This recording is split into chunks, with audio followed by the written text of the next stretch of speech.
আসসালামু আলাইকুম দর্শক, আন্তর্জাতিক বার্তা সংস্থা ডক্টর ইউনূস সরকারকে নিয়ে একটি চরম বাস্তবতা সম্পন্ন রিপোর্ট প্রকাশ করেছে। যদিও আমরা যা জানছি, আমরা যা দেখছি, শুনছি, তার সবই এখানে উঠে এসেছে, নতুন তেমন কিছু নয়। তবে পর্দার আড়ালে কি ঘটতে যাচ্ছে তার একটি ইঙ্গিত দেওয়ার চেষ্টা করা হয়েছে এই রিপোর্টে। এবং প্রশাসন আগামীতে সরকারের কতটুকু নিয়ন্ত্রণে থাকবে, রাজনৈতিক পরিস্থিতি কতটুকু সরকারের বাইরে যাবে, সে সম্পর্কে একটা স্বচ্ছ ধারণা দেওয়ার চেষ্টা করা হয়েছে এই রিপোর্টে। রিপোর্টের শিরোনাম ক্রমশই বাড়ছে, এর পেছনে একাধিক জটিল সামাজিক, প্রশাসনিক এবং রাজনৈতিক বাস্তবতা কাজ করছে। এবং কতটা বাস্তবতা কাজ করছে সে তো আমরা দেখলামই। মঙ্গলবার কিভাবে অশান্ত হয়ে উঠেছিল সচিবালয়, নতুন যে সরকারি কর্মচারী অধ্যাদেশ সেটিকে কেন্দ্র করে। এবং এটিকে কেন্দ্র করে নিঃসন্দেহে অনেক কিছু ঘটে যাওয়ার সম্ভাবনা ছিল। সরকারের একটা দূরদর্শী সিদ্ধান্ত নিঃসন্দেহে বলতে হবে যে সরকারের সচিবরা কর্মচারীদের সঙ্গে বসার কথা বলেছে, মন্ত্রিপরিষদ সচিবের কাছে তাদের বার্তা পৌঁছে দেওয়ার চেষ্টা করা হবে। আপাতত সামাল দেওয়া গেছে। আর রাজনৈতিক পরিস্থিতি সে তো আমরা সবাই জানি। এখানে বলা হচ্ছে যে ডক্টর মোহাম্মদ ইউনূসের নেতৃত্বাধীন অন্তর্বর্তী সরকার এক ক্রান্তিকাল অতিক্রম করছে, নিঃসন্দেহে ক্রান্তিকাল। এবং এইগুলো সব made by doctor Yunus administration, নিঃসন্দেহে। বলছে এই রিপোর্ট যে যেখানে ভবিষ্যৎ রাজনীতির রূপরেখা প্রশ্নবিদ্ধ হয়ে পড়েছে। এটা তো নতুন কিছু নয়। বাংলাদেশের আগামীর যে ভবিষ্যৎ রাজনীতি সেটাকে চরমভাবে প্রশ্নের মুখে ফেলেছেন ডক্টর মোহাম্মদ ইউনূস সাহেব, আমাদের প্রধান উপদেষ্টা। রয়টার্স বলছে জনমনে অস্থিরতা বাড়ছে, রাজনৈতিক দলগুলোর মধ্যে বিভক্তি আরও গভীর হচ্ছে, আর একটি বিশ্বাসযোগ্য নির্বাচনের অভাবে আগামী দিনের নেতৃত্ব নিয়ে শঙ্কা তৈরি হচ্ছে। খুব স্বাভাবিক।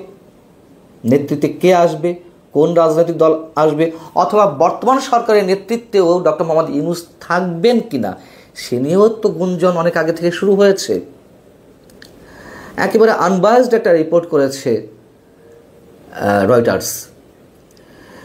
এবং এই যে একটা চরম অস্থিরতার চারিদিকে, সেই উদর পিণ্ডি বুদর ঘাড়ে চাপানোর যে চেষ্টা করা হচ্ছে, সব কিছু দায় আওয়ামী লীগের উপর চাপানোর চেষ্টা করা হচ্ছে, সেটি আবার এখানে বলা হচ্ছে যে প্রধান উপদেষ্টা প্রেস সচিবের বরাত দিয়ে প্রেস সচিব শফিকুল আলম জানিয়েছেন আওয়ামী লীগের নিষিদ্ধের আহ্বান জানিয়েছেন প্রধান উপদেষ্টা ডক্টর মোহাম্মদ ইউনূস।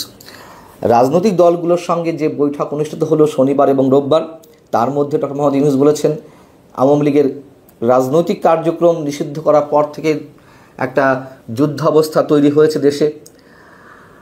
ডক্টর মোহাম্মদ ইউনূস একজন সম্মানীয় মানুষ, নিঃসন্দেহে আমরা এখনও পর্যন্ত সম্মান করতে চাই। কিন্তু তিনি এই যে ক্রমান্বয়ে এক এক কথা এক এক সময় এক এক ধরনের রংচং দিয়ে বলার চেষ্টা করেন, বিশেষ করে যুদ্ধাবস্থার কথা কতবার বললেন আপনারা বলুন তো? খেয়াল করে দেখুন কত জায়গায় তিনি এই কথাটি বলেছেন। 29শে এপ্রিল পুলিশ সপ্তাহ উপলক্ষে তিনি যখন প্রধান অতিথি হিসেবে বক্তব্য দিলেন, সেখানে তিনি বললেন দেশে যুদ্ধাবস্থা বিরাজ করছে, আমাদের সবাইকে সতর্ক থাকতে হবে। ভারত পাকিস্তান যখন প্রাথমিক যুদ্ধে বেঁধে গেল, তখন তিনি আবার নৌবাহিনীর একটি অনুষ্ঠানে বললেন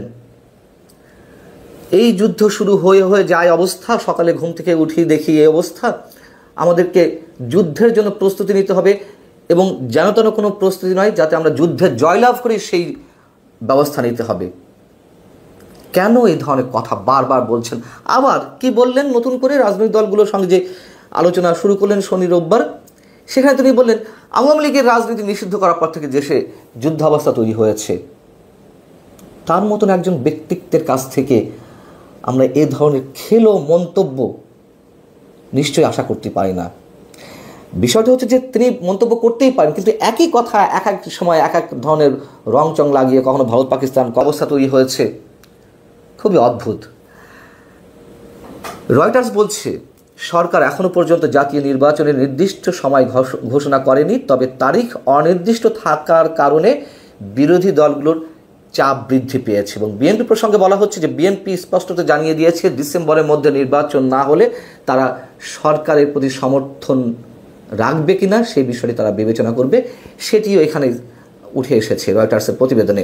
এবং সেনাপ্রধান সম্পর্কে যেটি বলা হচ্ছে যে এই যে চাপ ডক্টর মোহাম্মদ ইউনূসের প্রতি, তাতে আরও বেশি আগুন লাগিয়ে দিয়েছেন বাংলাদেশের সেনাবাহিনী প্রধান জেনারেল ওয়াকারুজ্জামান। তিনি বলেছেন যে ডিসেম্বরের মধ্যেই নির্বাচন হওয়া উচিত, এবং এই বক্তব্যকে রাজনৈতিক পর্যবেক্ষকরা সরকারের প্রতি সেনাবাহিনীর চরম একটি অসন্তুষ্টির ইঙ্গিত হিসেবে দেখছেন। ইঙ্গিত নয়, আমরা তো ধারণাও নয়, এটা বোঝা যায় যে কতখানি দূরত্ব সৃষ্টি হয়েছে, কতটা অসন্তোষ সেনাবাহিনী। এবং তার সবচেয়ে বড় প্রমাণ হচ্ছে সোমবার যে সংবাদ সম্মেলনটি করলো করিডোর নিয়ে। আর করিডোর নিয়ে সংবাদ সম্মেলনের সময় যদিও বলেছে যে সরকারের সঙ্গে সেনাবাহিনীর কোনো বিরোধ নেই, কতটুকু রয়েছে কি নেই সেটি আমরা সবাই উপলব্ধি করতে পারছি। এবং ডক্টর মোহাম্মদ ইউনূসের যে রাজনৈতিক দল এনসিপি, জাতীয় নাগরিক পার্টি সম্পর্কে বলা হচ্ছে যে এই নতুন রাজনৈতিক দলটি নির্বাচনের আয়োজনের আগে প্রশাসনিক এবং রাজনৈতিক সংস্কার অত্যাবশ্যক বলে দাবি করছে। কেন তারা রাজনৈতিক এবং প্রশাসনিক সংস্কার বলে লেনদি করতে চায় নির্বাচন, সেটিও আমাদের ধারণা আছে। এবং বিএনপির পক্ষ থেকে তো বলা হয়েছে যে একটি বিশেষ দলকে সুসংগঠিত হওয়ার সুযোগ দেওয়ার জন্য নির্বাচন এইভাবে প্রলম্বিত করা হবে, অথবা অন্য কোনো উদ্দেশ্যের জন্য করা হবে, যা কোনোভাবেই কারোর কাছে গ্রহণযোগ্য নয়। আইন শৃঙ্খলা সম্পর্কে যেটি বলা হচ্ছে যে দেশে আইন শৃঙ্খলা পরিস্থিতি যে অবস্থা দাঁড়িয়েছে, এর অস্থিরতার পাশাপাশি প্রচণ্ডভাবে চাপের মুখে পড়েছে সরকার। সাম্প্রতিক সপ্তাহগুলোতে রাজধানীর তাতে জনভোগান্তি চরমে উঠেছে। এবং সচিবালয়ের কথা যেটি বললাম সেটিও এখানে আরও একটু বিস্তারিত আনা হয়েছে।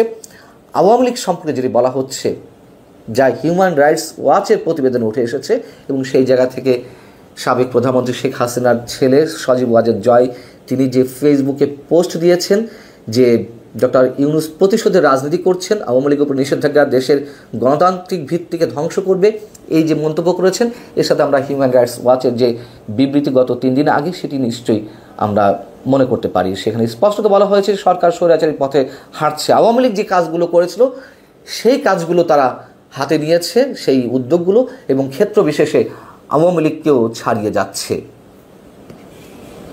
এরপরে এসে যে সবচেয়ে সিগনিফিক্যান্ট মন্তব্য তা এখানে তুলে ধরা হয়েছে। বলা হচ্ছে যে পরিস্থিতি যদি দ্রুত শান্ত না হয় এবং নির্বাচন প্রক্রিয়া যদি সর্বজন গ্রাহ্য না হয়, তবে সামনে আরও বড় রাজনৈতিক এবং সামাজিক অস্থিরতা দেখা দিতে পারে, যা ডক্টর মোহাম্মদ ইউনূস সরকারের নিয়ন্ত্রণের বাইরে চলে যাবে স্পষ্টভাবে। আর কিছু তো বলতে হয় না, আমরা তো এই কথাগুলোই বলে আসছি, এবং একেবারে আনবায়াসড। আমি শুরুতে বলছিলাম যে পক্ষপাতহীন একটা রিপোর্ট এখানে চলে আসছে, এবং পর্দার অন্তরালে কী চলছে সে বিষয়ের ধারণা আমরা বোধহয় এর মধ্য থেকে পেতে পারি। সেনাবাহিনীর কোন অবস্থানে রয়েছে সেটিও আমরা কম বেশি জানি।